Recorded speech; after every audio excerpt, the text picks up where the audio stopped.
had made that scene, even though it was actually dangerous. Well, you've been a team in fact as well as name. No one knows that story better than your longtime manager and partner, Mr. Ben Shipman. Ben, come on out here. Here's the co-conspirator right here.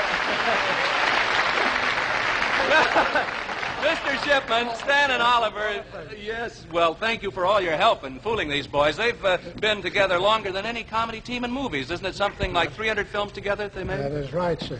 And the most enjoyable and most wonderful part about working with them has been to observe that extreme loyalty to one another, and the desire to please one another, and the desire to make each other successful. It's been a wonderful experience. Thank you, Mr. Ben Shipman and Mr. Warren Doan. Thank you so much. Thank you, sir. You bet. Well, the years roll along. The 1930s, the 1940s, you keep turning out your clean, wholesome comedies. And during this time, neither of you realizes what an impact you're having on millions of people overseas, until you undertake a tour of England and Europe in 1947. Stan and Oliver were completely unprepared for the explosion of joy and welcome that greeted them everywhere overseas. Now, that's Crowds blocked the streets to catch just one itsy-bitsy sight of them. someone you helped get started in movies. Today, she's a great star in her own right in movies, on the stage, radio, television, now in Hollywood making the Sam Goldwyn movie version of Guys and Dolls. Here is your grateful friend, lovely Vivian Blaine. Vivian Blaine, ladies and gentlemen.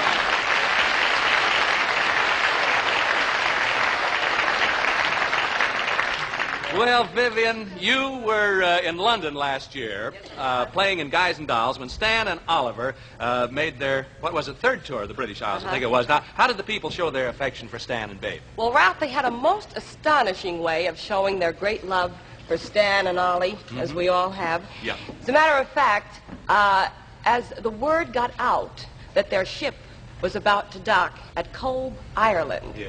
the signal went around, all the schools were closed, and thousands of people were at the dock to meet them. And then a most unusual and wonderful thing happened.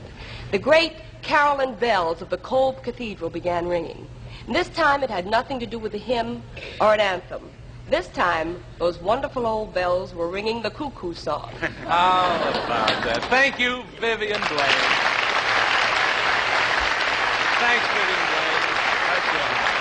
All your success would have been meaningless without someone to share it with you. So let's bring to your sides the two ladies who really knew how to keep our secret, your wives. First, your wife, Lucille Oliver, Mrs. Hardy. There she is. There we are.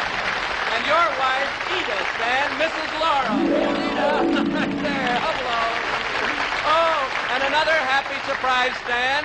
Your daughter, Lois, Mrs. Randy Brooks. And here is Lois. That's the daughter. These are your lives. You sit here, Stan. Mrs. Laurel, you sit right up there, and daughter beside you. And you, Mrs. Hardy, is there room, dear? He could sit on his lap, maybe. Well, your past gathering around you here, your fun and humor have been a tonic for a troubled world. Let's look into your future, Stan Laurel and Oliver Hardy. Tonight it'll hold the happiness you deserve at a party in your honor at the Hollywood Roosevelt Hotel, where your out-of-town friends have been staying. Now, each of you will receive a 16-millimeter sound film of tonight's program and a Bell & Howell sound projector for rerunning the film. To Mrs. Hardy and Mrs. Laurel, we have these very beautiful charm bracelets, 14-karat gold charm bracelets from Marshall Jewelers, 5th Avenue, New York, one for each of you, and cufflinks commemorating this night and other nights in your life for you fellas. Now, Stan and Oliver, Hazel Bishop wants, as a lasting honor to your lives, arrange a bronze tablet placed beside the famed old water pool where you were in and out of so much at the Hal Roach studio, naming it Late Laurel and Hardy. And here to accept this plaque is your good friend, president of Hal Roach Productions, Mr. Hal Roach, Jr. Come on, Mr. Roach. Hal Roach, Jr. Filled with the memories of the wonderful comedies you fellows have done. It'll be a pleasure to put up a permanent plaque as a tribute to your genius. Thanks, Hal. Now, fellas, all of your friends were flown here by TWA Luxurious Constellation. They fly the finest on TWA, the airline that flies 3/4 of the way around the world. Thanks. Till next week. Good night to you all.